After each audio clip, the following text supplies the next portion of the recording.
David Parkin was our lecturer early on as a phys editor, and he talked about that word retire when athletes, professional athletes retire, or coaches, or himself retiring. And he said, you never retire. I don't like the word retire. Who wants to tire? Once you're tiring, you're on the way out, so don't tire. So I always remember it. I just quote that. It's very memorable. I'm not going to sit around and do nothing or not put my brain and body and soul into something ever till the day I'm not here.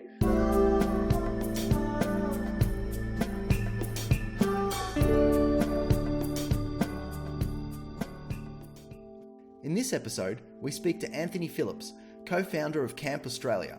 We discuss a time where Anthony needed to recalibrate, where he felt the focus had gone too far towards the financial aspects of the business and left him feeling exhausted and a bit lost.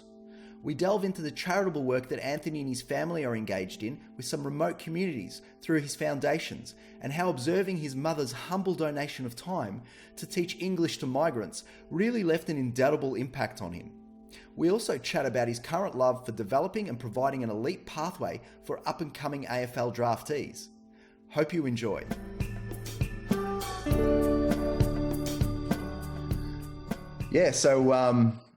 Thanks Anthony for joining me today. I'm excited to have you on. It's funny, you've been recommended to come on the pod by a couple of people that I know very well, and that's Craig Abbott, who obviously is part of the Fit Club, and I train there. I've known him for years. And then there's Sandra Phillips, who you know quite well as well, and she works with us in the business. So you've been recommended by two points of two people that we know. So it's funny. There's always connections, isn't there?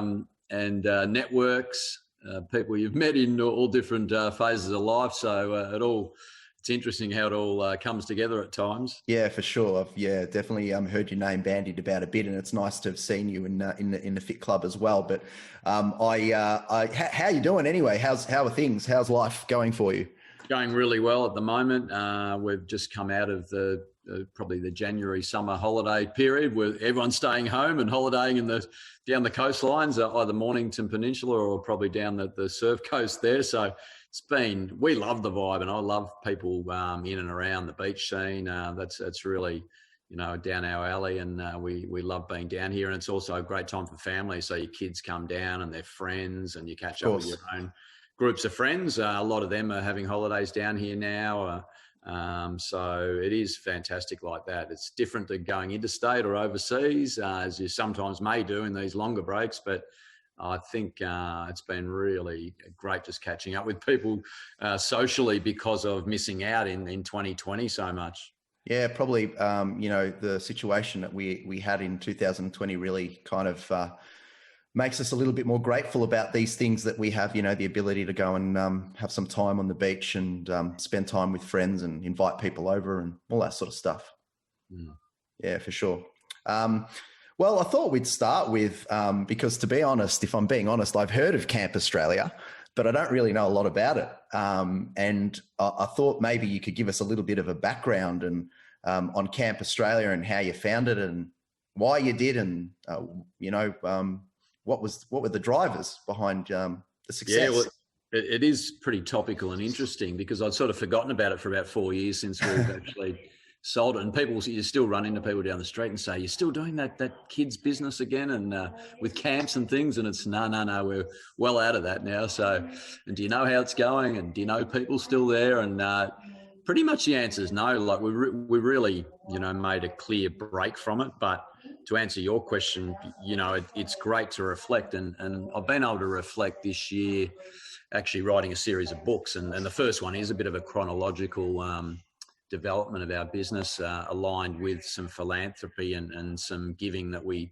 did as we went through building our business. So the book is about building business, but also giving back. So it's a really topical thing to touch on how we got there and why it developed. But I mean, really, it was just a hobby for us. My wife and I, Liz, were both phys ed teachers. We got jobs in the private school system in Melbourne, and my brother was playing some footy at Carlton. He was an AFL footy player, also a qualified physical education teacher. So The three of us, I suppose, through our private schools, found that the facilities they had were fantastic, and there was probably a little bit of a lack of programs and use of those facilities, probably in non-school time. So, yeah, I suppose we just egged on by the kids, and probably even more so by their parents, to keep the kids active and doing sports and learning skills and connecting and all the great social things you get out of being parts of teams and things like that. So Camp Australia was sort of responsible for assisting in providing extracurricular activities to children in other areas that maybe schools didn't do as well. Is that my reading of it? Yeah, totally. I think it started like that. We started with sports coaching. So we just developed a number of sporting activities with our background, tennis coaching, gymnastics, swimming. They were the three big ones at the start. And they were sort of ones where it was a hand-eye coordination sport, a confidence-building sport, and a gross motor development activity as well. So they were three areas that parents seemed to pay money for. They seemed to want those sort of three things. Things like soccer and basketball and footy. No coaches really got paid to do those sports way back in the 80s, mid 80s when we started this. And so we honed in on that, and it was a good model, and we repeated the coaching model and the coaching of our own staff, and expanded into a number of other private schools. And we got up to about 60 schools just with those coaching programs. And that was the first thing in Camp Australia, really driving that activity, and that the extracurricular program started to build in schools, probably late 80s, early 90s. So I suppose we got right on the wave of that. I wonder how much of it is actually just our love affair with sport that really, in Australia, that, it would work so well. I wonder whether this model would work as well in other countries that maybe weren't as sport crazy. Yeah, I think it's a good point there. We're pretty outdoor and active, and our environment and our history is a lot around sport. And we did travel a lot overseas. And when we went from that step of coaching to build it into more of a prolonged camp, like a specialist camp, sport camps, outdoor education camps, multi-activity camps, day camps, sleepover camps, like we did travel through France and also England and Canada and the States, and looked at a lot of camps where they ran big coaching programs, which is sort of, to your point, that's culture in America and Europe and certain places, that children in their holiday time do go off to camp to learn, I suppose, a lot of social skills and character building skills, learning about the environment, and, a lot of initiative and group training activities. So, yeah, we were right at the wave. That was probably the second thing we did, building the camps. They were actually a multitude of different camps for children in their breaks from the academic schedules. Yeah, it's interesting. Before this, I went into the Camp Australia site to have a little bit of a look, and I popped in. I'm from Doncaster, so I popped in Doncaster in the suburb, and I thought, in a suburb search, and I thought, there won't be anything there. And there are a couple of schools that are actually integrating Camp Australia stuff there, so it must be relatively prominent and very integrated into school life. Doncaster's not, people know of Doncaster, but it's not, an inner suburb necessarily. So. Yeah, look, and that was the next sort of phase of, it was interesting. Yeah, we went from the camps, and then we built the thing called Kids Entertainment, and that started really in a wave of doing children's birthday parties, would you believe? And yeah, right. Yeah, went into big corporate Christmas parties and just massed events at the horse racing and harness racing and the trots and all sorts of places that ran big events, mainly big corporations, to engage their families and socialise their families and workers. So I suppose they saw us as the experts at setting up massed kids programs to keep them active and healthy and well looked after. And that became the third big part of our business, which was really kids events. And we did a lot of those, virtually weekends, a lot of after work hours type activities. That was huge. But when you refer back to Doncaster and those schools, well, given we were from that region too, we probably, when we first then got into the main part of Camp Australia, which was childcare, which was school-aged childcare, which is known as out-of-school hours care, that area we test trialled a lot of the schools local to us who we knew and we did different activities with. We expanded into most of those schools in that area to test the model, and and it went from there into a lot of state schools, Catholic schools, because we started in the private school network, and that was the way bigger market, no doubt.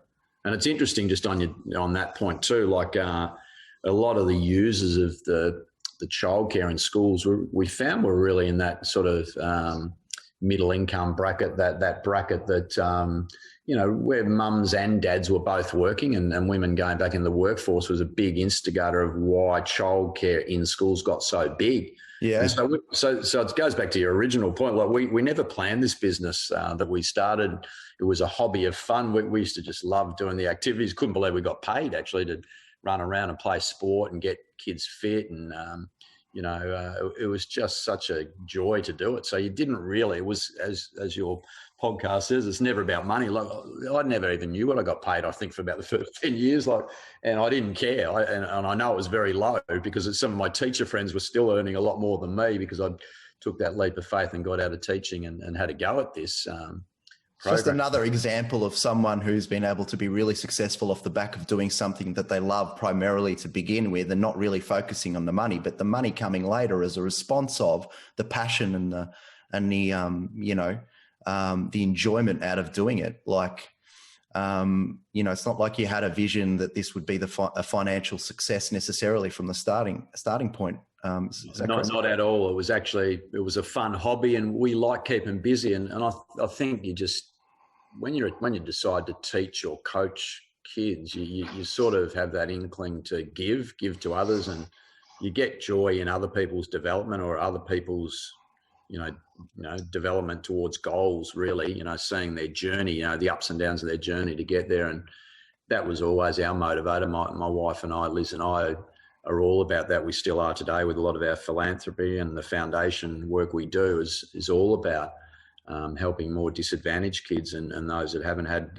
such a good run early in their lives, to try and give them those opportunities to be the best person they could be in their life. And so, yeah, it's a very interesting thing that, the money, certainly when that builds, it's about, what you do with that. You've got to be, in any business, you've got to be very respectful of money and make sure it's used appropriately. And, you don't get yourself into too much debt and trouble financially. So planning that, we're very much step by step. And, we have a good saying that we were never going to borrow any money. We just didn't like to think we owed people money. And to the day we sold the business 30 years on, we never borrowed a cent. It's a thing Andrew and I often that's interesting. Shake our heads, yeah. So that's super interesting. Like, within the business context or in the personal context as well? Yeah, absolutely. And it's sort of, that was the pride in doing things step by step, not getting too far ahead of ourselves. We stayed pretty humble, but we also had some very strong sporting disciplines from our background in phys ed and sport and fitness. We're pretty determined and very disciplined about the business principles, and had some great mentors. Our advisory board were very successful business people, and we just sapped knowledge off them every day, every week, especially in the first 15, 20 years. And then really employed a couple of, terrific people around things like IT and systems and management that we weren't good at. We weren't qualified to do. We need to get a lot of smarter people than us to maximize the potential of what we created. But we also were very big on, rewarding all those people that helped us. We're very much giving in a giving sense from there. Recognizing people's hard work and their contributions. So, yeah, so you're saying you're a large contributor to your financial success as well, and the success of the business broadly is as a result of being able to pick others' brains and really get people who I suppose in certain disciplines better than yourself, and in certain areas. So, how important is that in really kind of becoming successful as a business in whatever business it is that you do? Yeah, I think it's a bit like how I coach now. I still coach a lot of sort of elite pathway, AFL mainly, football. And I think it is that it's around that sort of empowerment to people everyone to take responsibility for their own life, their own development, not, and so you've got to gain knowledge, you've got to ask lots of questions, seek feedback, and you create your little bank of, energy and drive and positivity to go for what you want to do in life. And I think, that's the real thing. I always say everyone can be their own leader, their own best leader. You just got to learn from those sort of people, and they were great for us. They had led their own companies, led their own staff teams, management teams. So it was something we hadn't really done. Looking after big amounts of staff, and we had many part-timers and many casuals. So they'd come and go, and you wouldn't see them like in an office or the one spot. They were in all over Australia by the end of it. So the ability to find the right people and trust them through that process of giving them a bit of empowerment, trusting their expertise, and I always say add a bit of flair. Here's the basic structures, here's all the protocol, here's all the government policy, especially around children's activities. But you got to bring something to the table, bring something and develop yourself. And so we were big on helping people with PD and enhancing their careers and promoting people through the ranks there, and recognising their longevity, their loyalty, their achievements. Yeah, so it's all bundled up in, I suppose, what I call, people skills. And my dad used to always say superior people skills. Ours was such a relational transaction, our business. It wasn't selling a product as such. It was a real service, and it was about a people service. So we had to be really good on relationships. And I suppose those mentors really helped us learn that.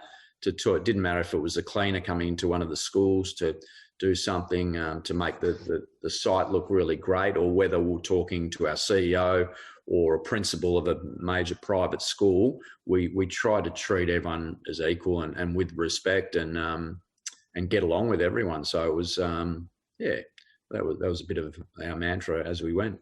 Yeah, sounds like an amazing business and an amazing culture, and something that you obviously enjoyed getting up every morning to go and do. But obviously, you got to a point where you wanted to sell it. So what were the key drivers behind selling it? It was an interest. Yeah, I mean, it's a hard decision in a lot of ways, because when you love what you do and its impact, and what you love is expanding and getting great reach to many kids, many families, gave many people jobs, helped a lot of principals and schools take an administrative burden off their plates.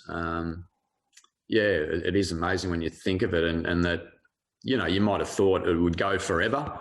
And maybe your kids would do it, but not that we're people that want our kids they can make their own way in life. We're big on that. But it was, I think what happened was we just got to that massive number, and it was probably a bit overwhelming at times. And the trust of parents to have tens of thousands of kids in your care every night, what you feed them, what activities they do, if they're playing on playgrounds, not going up too high and possibly falling, there's so many things when you think simply about it. I suppose it got a little bit overwhelming with that, the responsibility. We'd been 30 years. We did 30 years, and, from those little part-time days to full-blown, going pretty hard at it, working 24/7, to be honest, 7 days a week. We had activities going everywhere.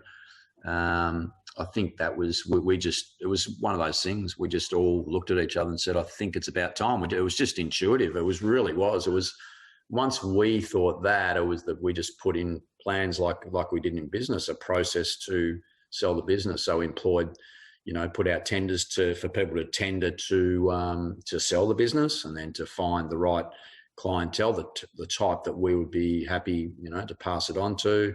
And our board members, a couple of our board members were very involved in that process.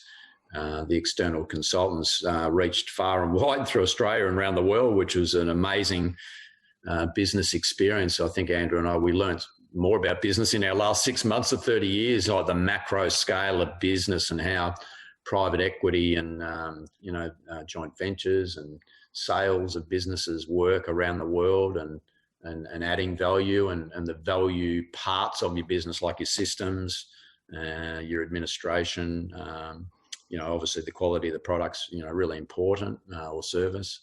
But yeah, I think all the ducks just lined up, and we were just ready to move on to a new phase. And I think it was probably just one of those things. It's still a bit emotional now when you're thinking about it. Like, Yeah, for sure. To let go of it because it was such a family business. It was our heart and soul. It was a hobby. It was never planned to be a business. We didn't really, borrow. It wasn't about the money. It was about the kids. So I suppose when they present those options to get out of your business, of course there's a monetary scenario, but it's something, the next phase was then, okay, let's do some mighty good with that, what we get out of it, and really make more of that social and community impact from there, which is what we carried all the way through, to be honest. We never, we had our own foundation back in the early 2000s, that one's transferred over to Andrew and I's, the Phillips Brothers Foundation. That was the Camp Australia Foundation.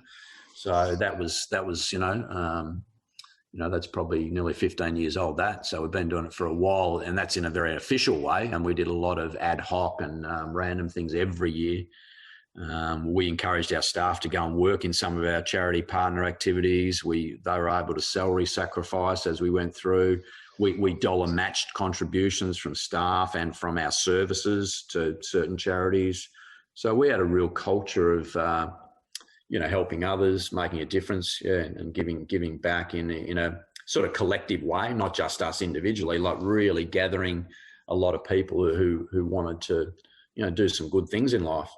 So it sounds like you had some pretty significant support around you with respect to the sale of the business. And you had, whilst it was quite difficult to kind of shed yourself of, I suppose, the ego associated with being the Camp Australia guy and moving over into another world, I imagine that a lot of the seeds were planted prior to the sale in terms of transitioning to a new world of still working, but not working within Camp Australia.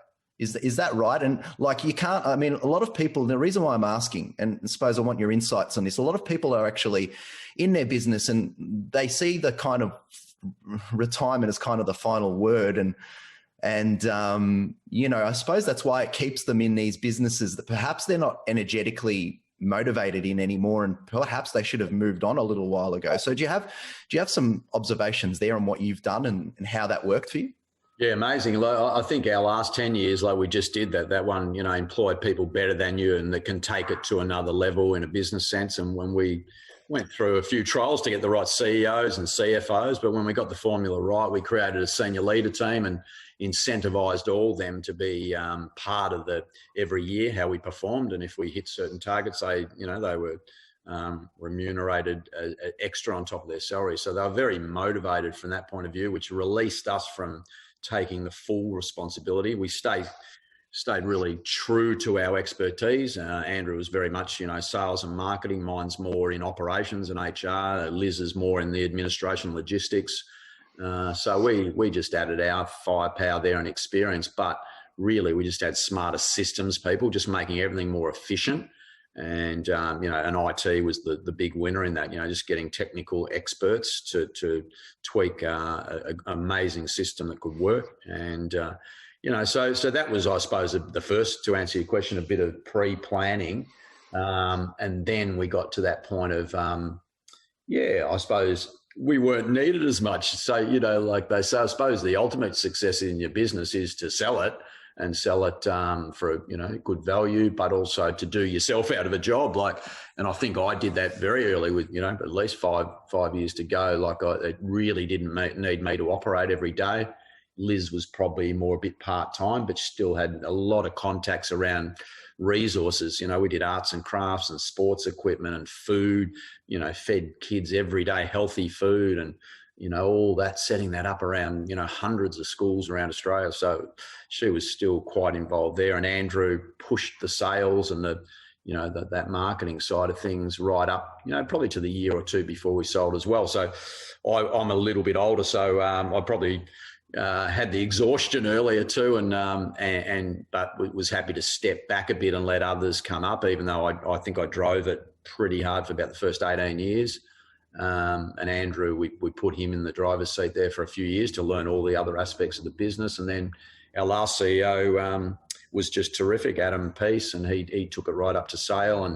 And so your other point about doing business to get to a point of retirement, I don't think even would sit in our vocab. We're very active. We're almost, we call ourselves recreationists. You're not into the word retirement, are you? No, David Parkin was our lecturer early on as a phys editor, and he talked about that word retire when athletes, professional athletes retire, or coaches, or himself retiring. And he said, you never retire. I don't like the word retire.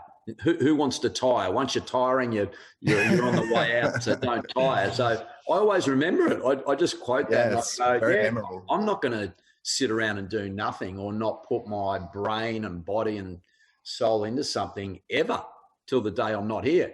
I think the precious gift of life is here, and you've got to contribute, and you've got to do things that you're passionate about.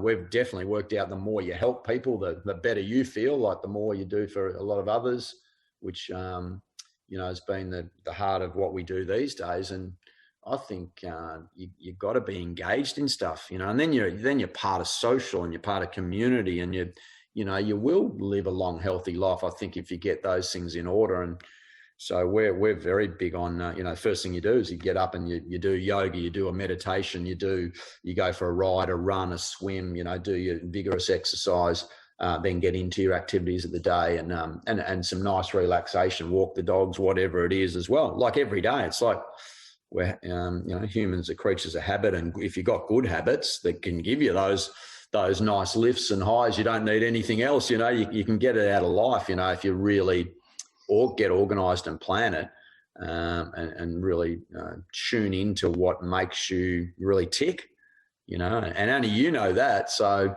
I think that's the key. A lot of people get lost in that midlife cry. It's an interesting thing. I think I had it when I was about 30. I had it really early. I'm not. Yeah, could you? I was actually going to ask you. Ask you around that, because I mean, we do like to focus on the successes and the positives, and not really focus on any of the challenges. But I think the challenges are there to allow us to, really reflect and grow. And so I really wanted you to talk to me and talk to us and our listeners about what was really challenging and what was the toughest times. And, were there ever moments where you said, I want to throw in the towel. I don't feel healthy here. I'm not feeling great. Oh, it's a brilliant question. Thanks for asking, because I suppose as sports, we were in the professional sports area as well. We're pretty stoic, and, that hold your feelings and hold your, but I suppose we've made a great transition, Andrew, Liz and I, as leaders of that particular business. But you think back, and there was a lot of times there. I know the first part was when my mates were still teaching, and I took the bit and said, I'm going to go for this business. And I was probably earning half of what they were. So I virtually cut my wage there. So it was like, and they were just laughing, they had all these holidays, they could go away, and I had to keep working really hard through the holidays, and I was still earning way less than them. And that went on. I was always rethinking, if I'd made the right decision, and that created a little bit of stress there at the start. As it just built, relying on more people. We could do it all ourselves with our mates at the start and people you knew and trust. But when you had to start employing lots of different people, how can you trust them? Their resume can stack up. The interview can be great. Check references, you can do all that. But, occasionally on times people let you down, and we had to step in and do some disciplinary work, but nothing too bad really, considering the size of it. But we set really organised protocol and rules of engagement and things like that early, and contractual terms that we covered a lot of that pretty well.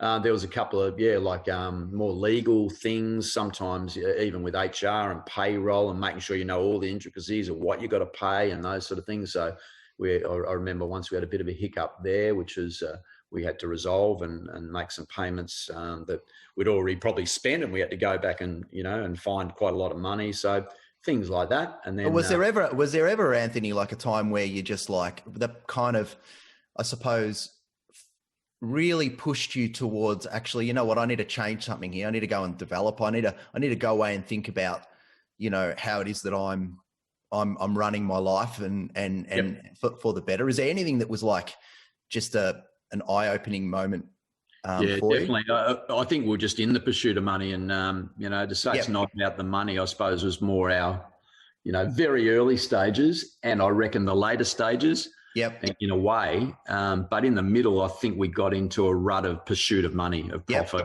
you know, and it was just a one-tunneled, my brother and I think it was just way too driven. And I suppose that caused us to work 24/7, sleep at the office in the city overnight, just ridiculous stuff. And I think I definitely I think it was about might have been about early 30s.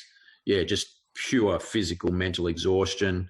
I had a couple of, had a melanoma, got a melanoma at about 31. Oh, wow. So a lot of out, you know, so that sort of shook, you know, because I was teaching about skin protection and all that in my health education. And to get that early, you know, about that age, that, you know, with melanoma, if you don't get them early, you know, you don't last too long. So they'd be sitting here 5 years or whatever after it's, you know, that's been lucky. And so that's why I live every day, you know, in a positive mode. But, you know, unfortunately, a lot of young people, you know, pass away from it if you don't get them early. So it's, so that was one thing. There was definitely, as I said, the stress and the exhaustion where I had to virtually, just step away and really change totally what I did instead of micromanaging and being over everyone and putting my head in everyone's business, everything the business did because of the pride, I suppose, to do it really well.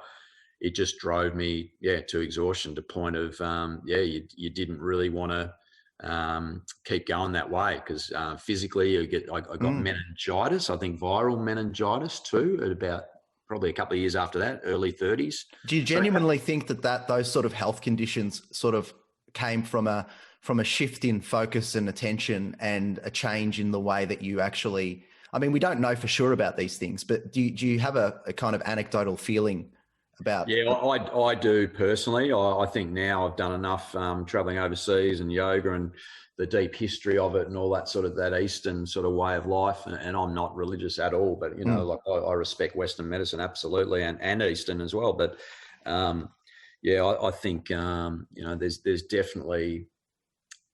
definitely something in, the karma and just your emotional inside tensions or stresses that, you know, can radiate outside, you know, or the internal organs. I mean, there's massive systems in our body, being physio teachers, that you probably don't respect. We want our muscles to look good and our joints to be strong and all this sort of stuff. But I suppose once you have those sort of things happen, you get a newfound respect for your body. So I definitely got fitter and ate better. I was always pretty fit, but, you know, just a lot more care, more on stress release and relaxation. That probably does the shift come as well as, you know, when you're very younger, it's kind of the vanity side that is the exercise, and then it becomes more of longevity and kind of spirituality and kind of improvement in health in a different way.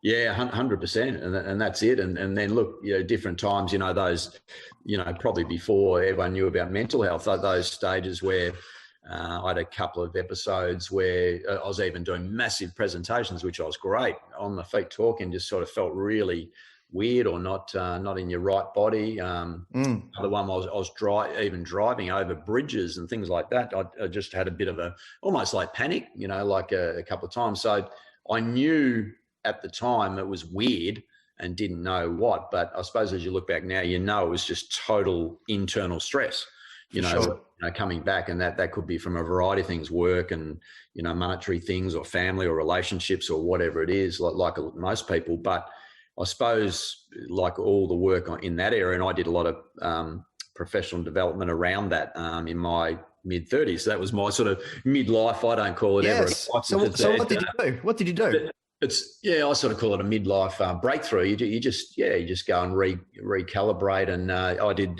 quite a lot of reading, a lot of courses, just a bit of that personal development stuff, a lot of background on those things and why it may have happened and what you can change. And so just opened up your knowledge bank again about that.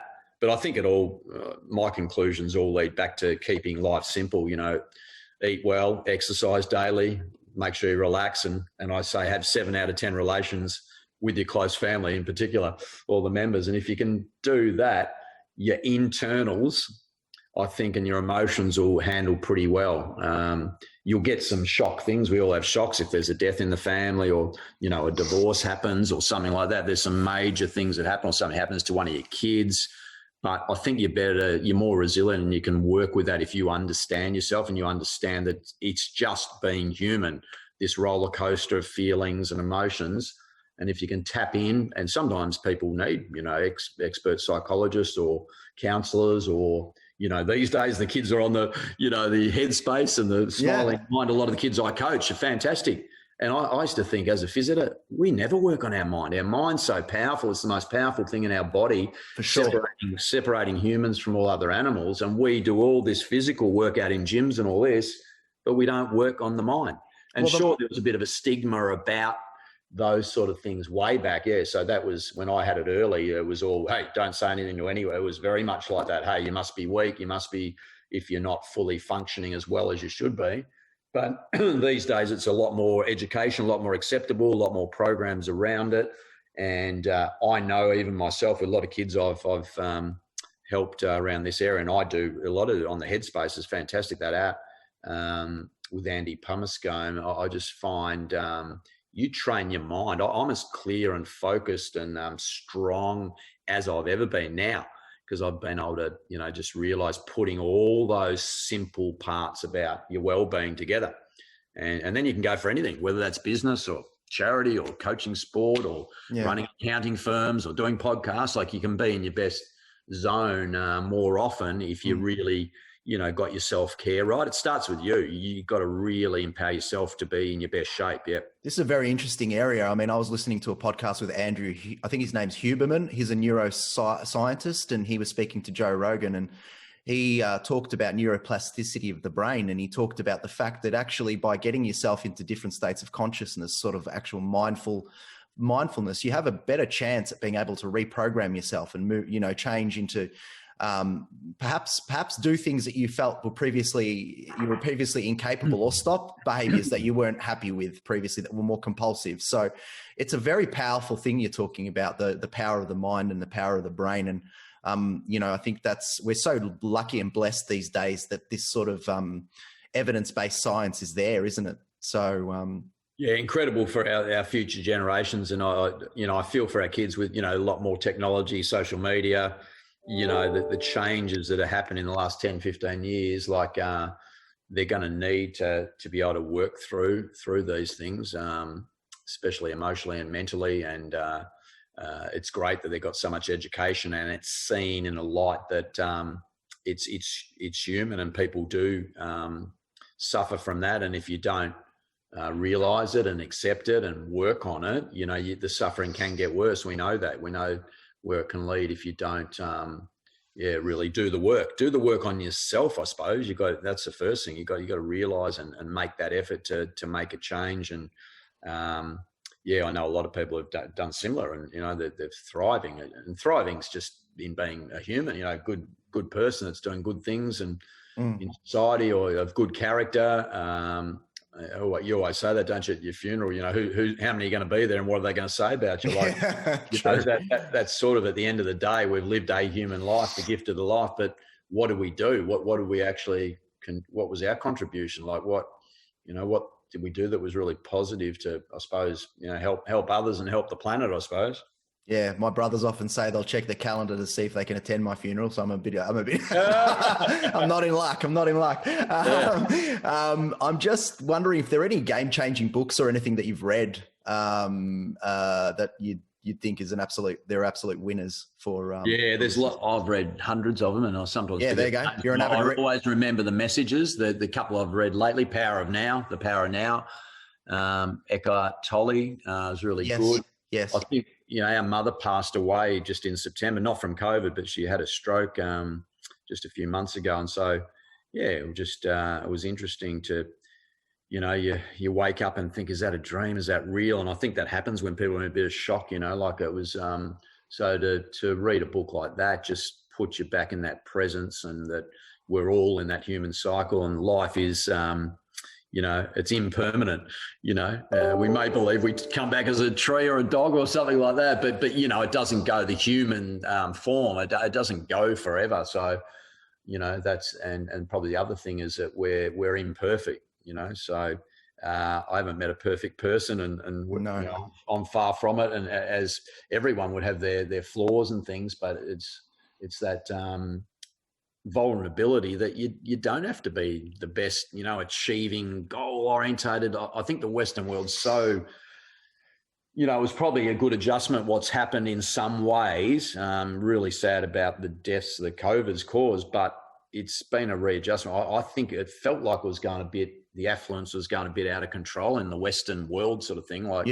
So I think it's been, that's been a nice adjustment. I don't know. We've gone really simple and minimal, and you see a lot of the Netflix shows and, Social Dilemma and the David Attenborough one, they're ones that I think everyone should watch, as well as The Minimalist, I think it's called. There's a couple on them being a minimalist, because it just puts us back to that pure human, and we don't need much to be living a good life and having good friends and good family relations and things like that, which is the essence of the human life.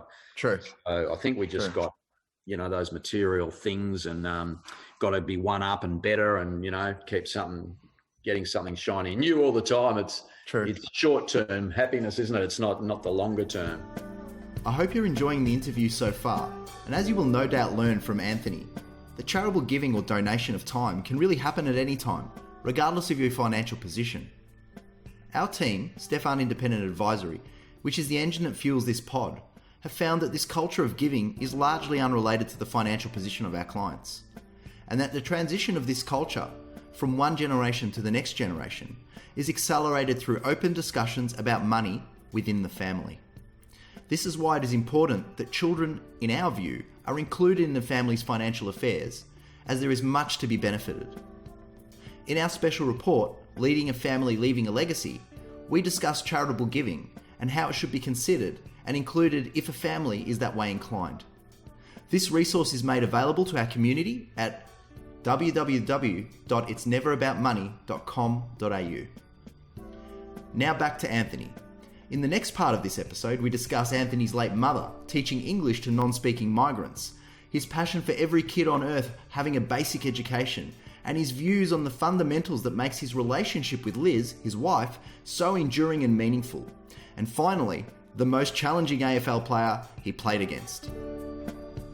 Yeah, look, I think you mentioned a few things, but you've mentioned your lovely family a few times, and I think I'd really like to, explore that with you a little bit. And in particular, I think you just mentioned your late mum, and I know it might be a bit sensitive now because it's not too long since she passed, and but I think it's absolutely. I think it'd be great to actually have a chat about her and how she impacted you, and how her life actually and your observation of her actually impacted the way that you have really tried to give back as well. Yeah, massive. I mean, like most of us, our mother gives us birth. She gives you the life, doesn't she? She has you. I always say there's an invisible umbilical cord there. Like you sometimes feel if you do something wrong or you go the wrong direction, mum sort of pulls you back in, like, whether she's there and says it or not. Like, yeah. And I can only laugh because, my mum was great. I mean, she gave us the most beautiful upbringing. She was a beautiful mother. She was learning as I was learning. I was the first child in our family. So when you sort of reflect on it, she taught amazing manners and courtesy. She was like her love of the English language and manners and courtesies. And I think we were lucky to get that. And I think my kids' generation, they got a little bit of that out of my mum.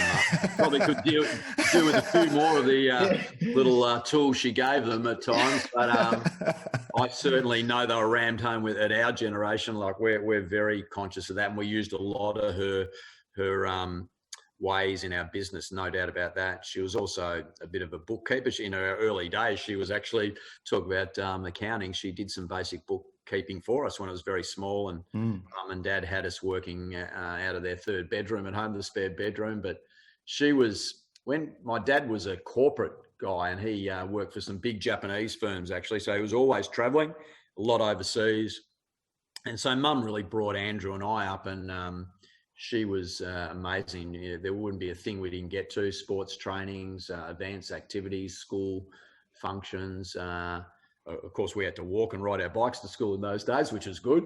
But she was always there. That's what I remember, and supported whatever we did.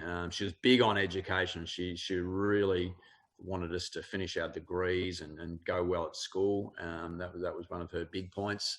But what I did notice is that she worked for charity very quietly and humbly behind the scenes.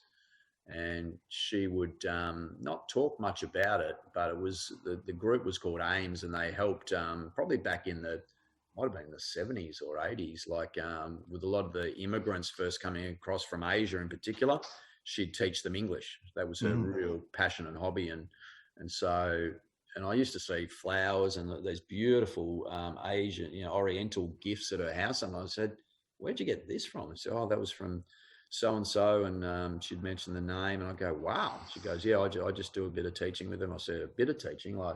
So she was a real quiet achiever. And so I think maybe that's that umbilical cord again, that deep, hey, make sure you give back, make sure you help others, you do good things for people, and be generous. And do you think the fact that she was quiet with her kind of giving and the rest of it, was that kind of generational? And do you feel more comfortable in talking about the sort of work that you do? And what are the kind of benefits in actually kind of being a little bit, I suppose, I mean, we're all kind of sensitive to not trying to big note ourselves as well in Australia, and we've got the tall poppy syndrome sort of thing going on. But, there is some sort of I think there's some benefit in actually talking about this sort of culture of giving, talking about your mum in the way that she actually, in her own humble way was able to devote her time. And it wasn't necessarily more of the financial, it was more about her time and her effort that really changed you guys.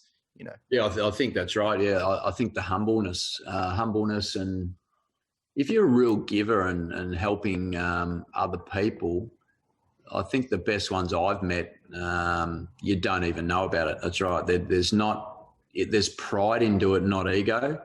If you're coming from a position of ego, I think you want your name on a building or on a placard or whatever, to show what you've done. And that, again, that's that little competitive, one-upmanship, isn't it?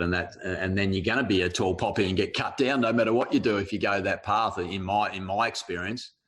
So we're very private. We're very, in terms of those things, willing to share, to help and educate, always, no problem with that. But I think that was probably her private, quiet nature. She just wanted to quietly go about it, and she knew why she was doing it and what it was doing. She didn't need anyone else to know or recognise her or whatever. The people she really helped absolutely recognised her, and I think that's the key, because a lot of those people, they really appreciate what she could give them. I mean, our philanthropy has been a bit different because we've focused on kids in disadvantaged, remote, overseas areas that don't even go to primary school. So our passion about making sure every kid gets a basic education on the earth really is sort of our mission, and our philosophy around our foundation work. So, I sometimes find that giving's even another level, because they're strangers. You don't even know them. And sometimes they're in suffering, or they may be, they could be malnourished, the ones overseas, or disabled kids, or ones that just have no parents or one parent. So we've come across all those in our travels, and that's why we have a big appreciation that Australia is the greatest, amazing country to live in, and we do get supported pretty well by government and organisations. It's pretty strong middle class across the board.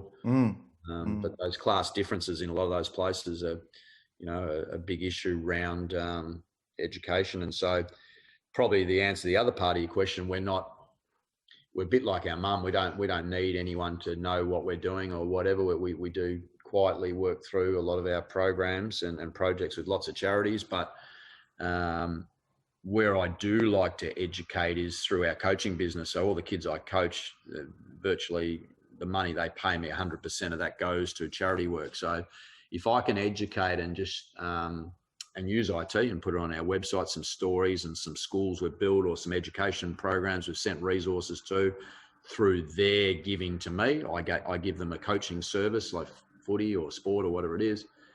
That's the only time that's the only time I really do any social media, is just to keep encouraging young people, the next generations, to be givers and to be just, get a bit outside their own individual way, because I was not probably like that in the early times. We're very self-focused till we hit those couple of hurdles with your health, and you recalibrate and say, what are you actually about, and where do you want to go, and what do you want to be known for, really, or what deeply, you're proud to do. Yeah. Mm-hmm. So if kids get that early, that's probably our other mission, is how do you educate, teenagers and kids in their early 20s who are just about to embark on that journey. If we can have a little bit of just positive motivation to them, that's another goal. Okay. And so, so you've got 2 foundations that you've set up. You've kind of mentioned a few different things that you're doing. You could perhaps talk to us about the work in the Indigenous and remote communities, and that you're very passionate about. And I know also that you're actually kind of collaborating with Craig Abbott, who was on episode 3, I believe, in the Fit Club, and looking after the young aspiring AFL players, of which Will Phillips, Sandra's son, has actually gone through your program as well. And just talk a little bit about the excitement that comes with that sort of stuff, and how you're energetically motivated to do those things. Oh yeah, it's absolutely, yeah. Look, it's talk about combining your passion, AFL footy, educating people, training guys, getting them fit and strong, teaching them skills, adapting those skills under amazing speed and pressure at the highest level possible. So kids today can actually go make a career. They can make good money out of sport. So it wasn't the case when we were going through, and we were playing at AFL, VFL football. You couldn't make that money. In fact, I remember the money I used to get going across to Essendon and Windy Hill when I was training there for a couple of years. The petrol to get there 4 times was more than my match payment. So I was doing my maths like an accountant, like you would know, and I was making a loss, but I didn't care at all because I was having a ball, training with some big stars in those days, Timmy Watson and Simon Madden and Paul Vanderhaar. And it's amazing. All these guys. And it's so it is interesting when you see guys like Will Phillips going through, and there's been a number of other young ones I've been, had the pleasure to work with really since they're even 12 and 13, and see them get to 18 and realise a dream where they can earn money playing this sport. But you've had your sons as well. Yeah. So you had your sons through there. They've had Tom and Ed, and and Will's been an outstanding one, being winning a lot of accolades, as he went through. So he had a big challenge to keep his standards right up till draft time, and it is remarkable what he did to be drafted as high as number 3 in the national draft. Like, my boys were very different. They didn't really, they weren't standouts like Will, and they had to really grind it behind the scenes, and we provided a lot of good programs around them, and they just flourished just at the end at 18, 19, and got picked up in the draft quite a bit later in the numbers there. But it doesn't matter who it is. I have as much joy out of some boys that were just local footballers, and people said, you're too small, too slow, can't do this, can't do that, but go on and play, at a very high level. Might even just be one below AFL, VFL, or senior first level footy. I have as much, if not more, joy about those that get written off by people, and people don't. So instilling their belief and just trying to be that nurturer around them, that you can do this, you can do anything. But Anthony, we know as well with these sports careers, they can be tenuous in terms of their timing and stuff. And what you're developing here is the human being and their capacity to do other things and to deal with challenge and all of that sort of thing as well. So it goes beyond football, I would imagine. Yeah, it is, and that's I call it mentoring. Really, it's just you can teach all the basic skills and get them doing strength conditioning work. Like Craig does a great job with the Fit Club, and we've got a number of the boys in there. Just giving that opportunity to get really good technique and good quality and look after their bodies, so they can then pursue these careers. So, that's a really important part of it. But at the end of the day, I think going back to your point there, mentoring is about developing the whole person. So I'm really big on the whole person, the character,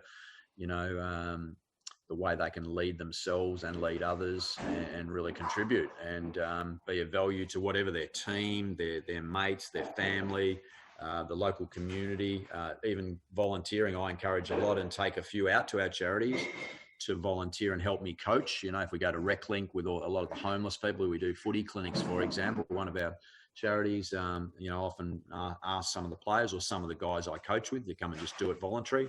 Mm-hmm. My own sons do a lot of that sort of thing, which is great. I actually wanted to ask you, you've again talking about your family and Liz and Tom and Ed, and you've got your daughter as well. Sorry, I've forgotten her name. Lucy, that's right. So, you talked to me before offline about, family development and meetings, and I was really interested in that and the way you sort of handle the growth mindset within your family, and also, how you transfer this sort of charitable sort of culture over to them. Can you give us a bit of a insight into that?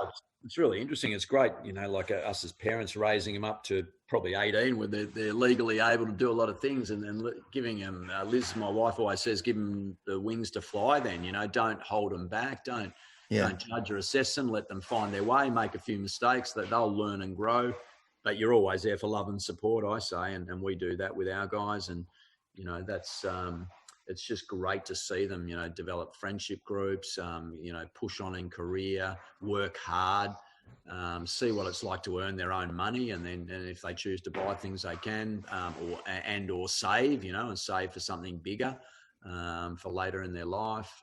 So I think I love to see that in, young people, not just my kids, but I think that's really, a rounded sort of life, isn't it? It's getting all those jigsaw pieces in the right spot, and giving them that, opportunity is what it's all about, isn't it? Like the more you're organised, the more hard work you do, the more you build relations, opportunities open up for whatever you want to go for, and that's the exciting thing is what, we had plenty of opportunities and people, we did the work and people helped us get those, but I love seeing kids not just waiting to be granted or entitled to something, is to actually go out and get it and build themselves up and earn the right to what they'll get.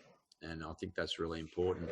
So I'm a fly on the wall, and you've got a family development meeting. What am I going to be observing? What are you guys chatting about? Practically? Oh yeah, we probably have them a bit infrequent, but we try. It's hard because everyone's living their separate life.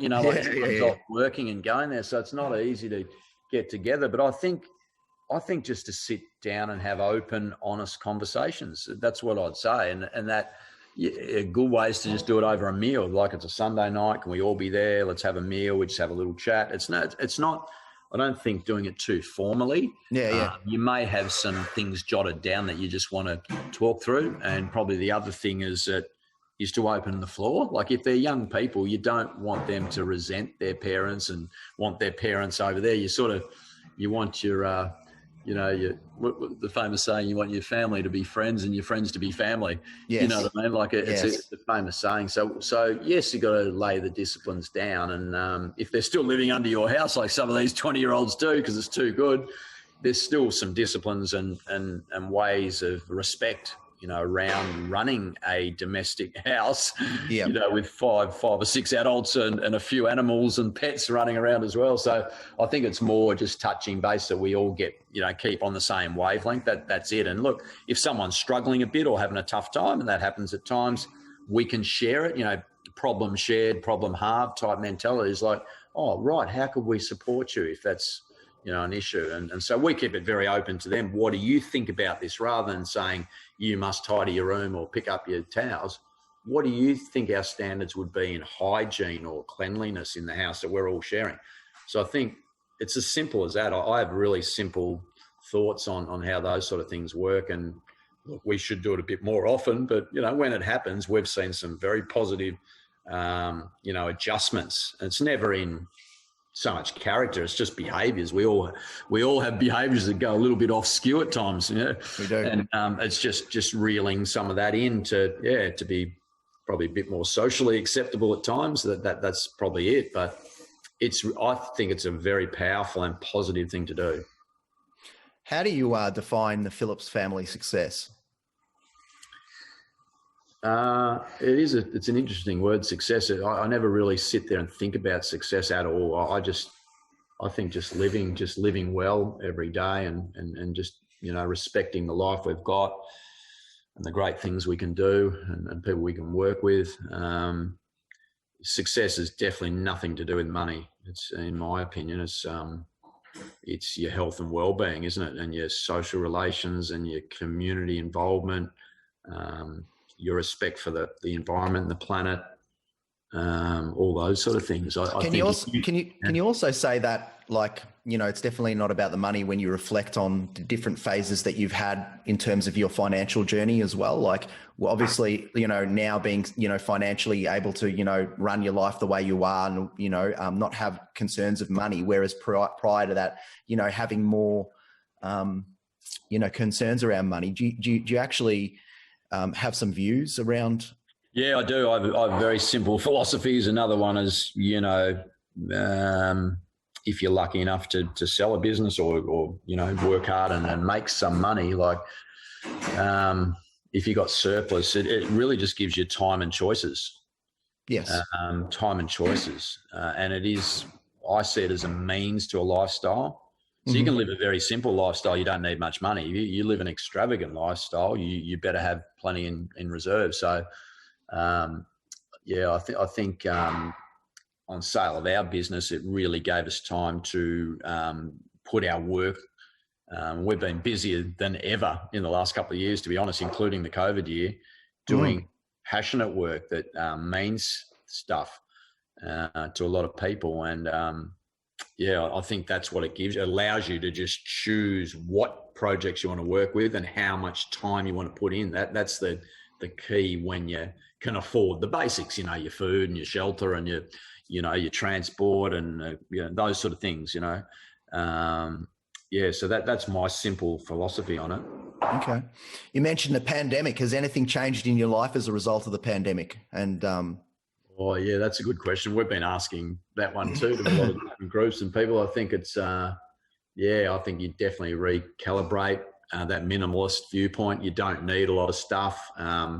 It's great when you open your eyes and see how great the nature is when you've got to stay around your own homes or environments, discover your neighbourhoods and speak to some people in, you know, that might live next door or over the road that you may have rushed past because you could only walk 5Ks. You got to know your dog pretty well.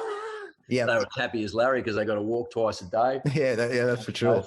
Yeah, our hardest thing was our two boys were in the hub. You know, they were in the AFL hub in Queensland. So we didn't that's right. Yes. For 6 months they were virtually away, and then Mum passed away, and we had a new puppy that grew right up from a little ball to a big dog. So things like that, you think, wow, there's a few changes there. But I think Liz and I are very much about, you know, you just live each day, and you know, there's reasons why things are thrown as the human race and what happens, and we just got to adapt. We've got to be able to change and adapt, and that's shown in history. If you don't do that, it's hard to survive, isn't it? So would that be your number one takeout, really, around, you know, what you expect for all of us to learn out of this experience, that we really need to change and adapt? And I think so. I think that's the key. I mean, a lot of the businesses and charities we were working with had to help and cancel. They had, obviously funding was an issue, so cancelling projects, collaborating with each other. They had to scale down projects and expenses. So that ability to be flexible but still get a good impact in what you're doing is adaptability, isn't it? Changeability. Everyone says pivoting. Well, I use pivoting when I'm teaching basketball. Gets confusing. Yeah, it gets confusing. Yeah, football. Yeah, pivot here, pivot there. But that, to me, that's all. It's all sort of change and adapting, isn't it? Really, that's what it is. Being willing to do it, not too stuck in your ways and too rigid, because you'll get left behind. And what do they say? You know, the certainties of life is that we're born, we pay taxes, things will change, and then we die. But if you don't get the things will change, you know, you want to be too stubborn about that and not change, you could get those tensions and, you know, restrictions and become a bit stagnant. Yeah, for sure. So, you know, again, you mentioned Liz quite a bit, and it's, you know, I just wanted to get your reflections on, you know, how pivotal she's been in your life, and how much of a game changer it's been to have her by your side with respect to, you know, business and family and personal, all that. Oh, massive. Yeah. You know, we met in college in first or second year, yeah, and we've been going out ever since together. So it's 5 or 6 years. So yeah, she's definitely a best friend, and we're a real team. As she said to me the other day, we said in our vows we're a team, and teams, probably one of my favourite words. Like it's together, everyone achieves more, don't they? Like we just do everything together. We consult each other. We have our own hobbies and activities and strengths and weaknesses, but the power of us together is really strong. And we're both brought up from very good families with good values, and had a lot of good grandparents and cousins and aunties and uncles around us. Very good role models. So.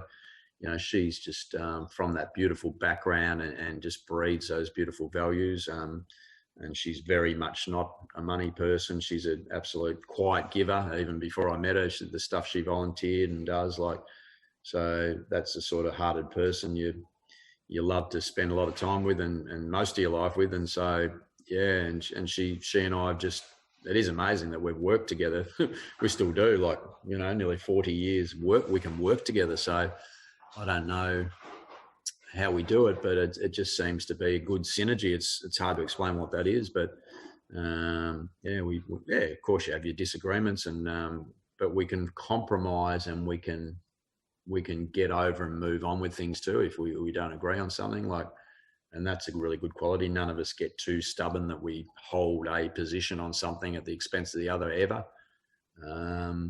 Yeah, I think there's some of the things that endear a really lifelong partner, and that's it. And a beautiful, mother to our kids, and but to all the kids she taught as well. It doesn't have to be our kids. She's just terrific with children, and respectful to everyone. And the elderly, she's just terrific. Respect at the other end when. Her grandfather got to 101, but she'd visit him, most days, and take our kids, and so there's just great. There's something deep in the soul there when as they say, a soul partner or soul. Yeah, I think that's the soulmate. Yeah, great thing about Lizzie's character. Yeah, that's amazing. You've crossed off on a number of key things that we kind of. Believe to be the fundamentals of a good relationship, and whether that be a partnership and marriage or whether it be something else. So yeah, thanks for that. Just to tie up and to sort of finalize, is there anything that keeps you up at night, and what's still to do and going forward? Oh, no, nothing. I sleep really well. In fact, good. Listen, say I fall asleep on the couch about 8 o'clock most nights because I used to get up early and exercise, and I'm racing around doing things. So I've probably got to be a little bit less busy and say no a few times. So I've got a few little techniques and have a little bit more time between my engagements and meetings. So I've got lots of stuff to work on still. But yeah, really, I think your mind, dreaming is amazing, isn't it? Your mind goes around and different things jump in and out of what's going on. If certain things may have happened in your life or friends or family, your mind gets drawn to that. But to just accept is the word, and accept what's there, and just keep, let life just keep moving on. I think it's really important. I think to not do any wrong by people allows you to sleep well at night. I just try and live, pretty well open, and do the right thing as much as you can. No one's perfect, as we've mentioned earlier, but just live of good values. That's the key thing. Stick to your values, and you're pretty clear, and therefore you can achieve great things or whatever you want to do next, and it doesn't keep you stressed and worrying. I think it all comes down to relations. You have good relations with people. That's the absolute key, I think. Very important question. Probably the most important question. Who was the player that really tailed you up? Like, who was the player when, you were talking about training at, I think you said you were training at Essendon. Yep. Was there any particular player there that just you just went, oh no, this is a problem?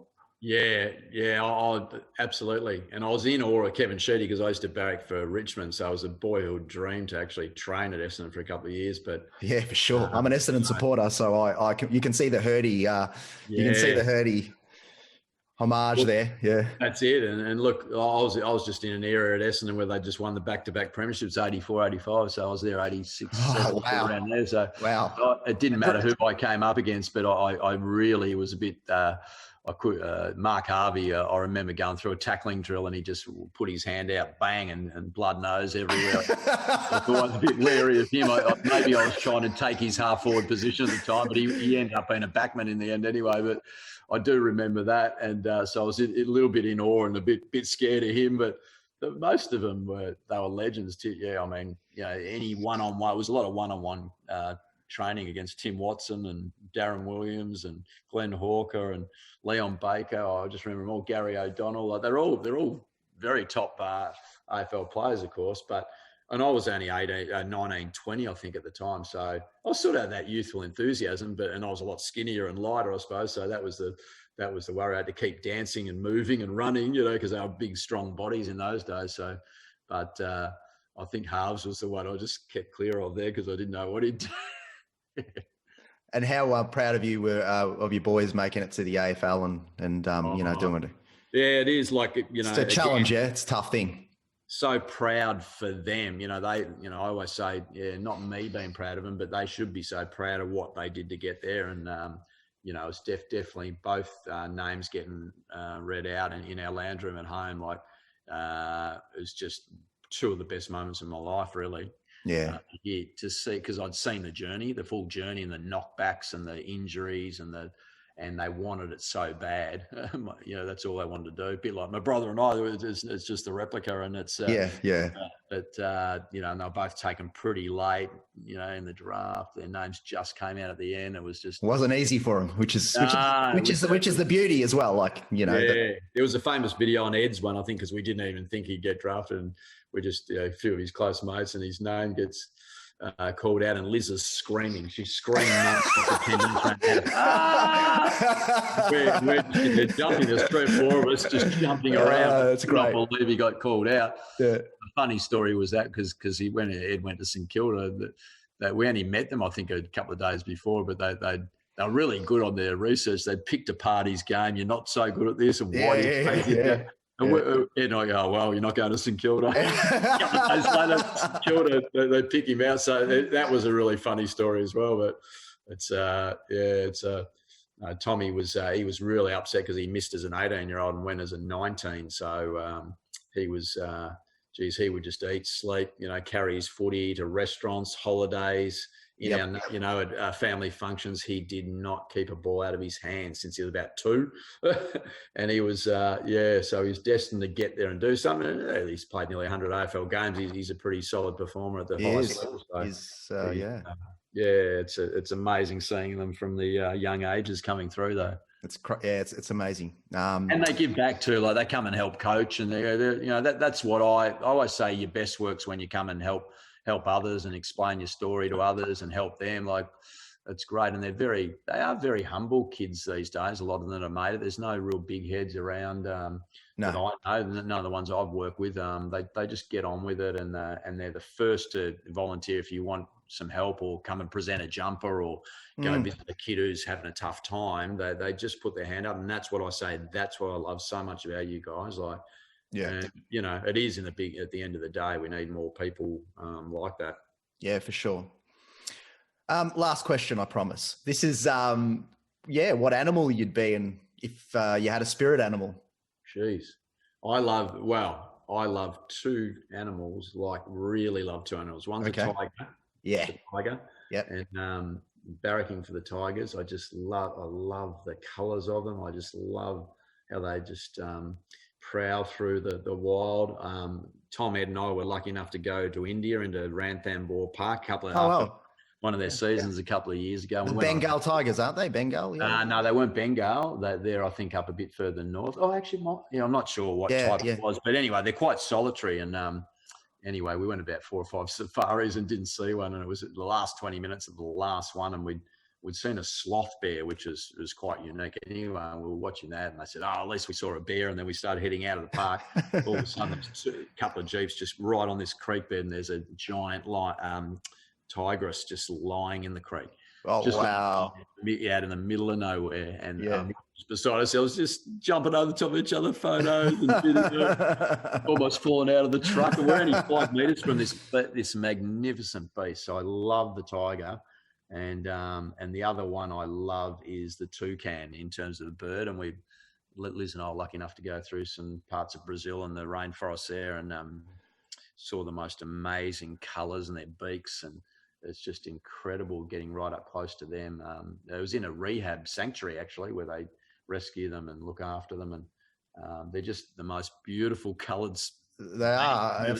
I was surprised to find that some people actually keep them as pets, which they're a bit of a nightmare to keep as pets because they'd just be like, they're a bit of effort, I imagine. But beautiful creatures. Yeah. So, yeah, I love all animals. I just think the animal world's amazing, and isn't it? We've been lucky enough to go to Africa at times and visit some of our different programs and things like that there, and just to see the big five and rhinos and elephants that are like prehistoric too. It's just amazing that they still roam this earth, but there are some humans, still trying to kill them for small parts of their ivory and their tusks and horns and things like that. You just some humans still have a way to go. Maybe a little bit of reprogramming and a little bit of neuroplasticity, I reckon. And we'll have a better world. But that's it. No, that's beautiful. But yeah, look, thank you so much for taking the time with me. This was a great conversation. I think we went everywhere really, and the things of note for me really are around just the idea that charity starts early, and it doesn't have to be financially motivated. It can germinate very early, and it has what you do can really have an impact on others, even if it's done in a kind of under the radar, humble way. So thanks so much for illuminating us to that, and look forward to chatting to you soon. And I think the big thing, just to finish there, and thanks so much. It's been awesome talking with you. But I think the thing with just volunteering is the key. It's not, the charity thing's not just about money. What we've found is when you go and see it and understand the issue and the problem, and you give of yourself and give time, the reward you get, the way you feel is way better than just writing out a check or giving some money and you don't see it. And I suppose a lot of people may feel good. Oh yeah, I've given some money and do it. But I'd encourage people to just go do something. Go help the Salvos, go give out, some presents at Christmas for the Smith family. There's lots of voluntary things. Go pack bags for Alana and Madeline Foundation for kids that, they've had domestic violence happen. So I reckon that's the message with that. Anyone can do that. Can't agree more. Try it. It's always a bit, I'm not sure. But when you do it, I'll guarantee you'll want to keep doing it. Like it just gives over and over back to you as well as helps the people. Yeah. Can't agree more. Thanks so much. Good on you. Fantastic. Thanks. Have a great day. See you. Bye. I hope that this one was enjoyable to listen to and there were some moments of value. If you have resonated in any way with the sentiments of this podcast, we would be delighted to direct you to our website, www.itsneveraboutmoney.com.au, for more free resources and education aimed at improving your capacity to make sound financial decisions for the benefit of your family. We wish you every success, however you define it.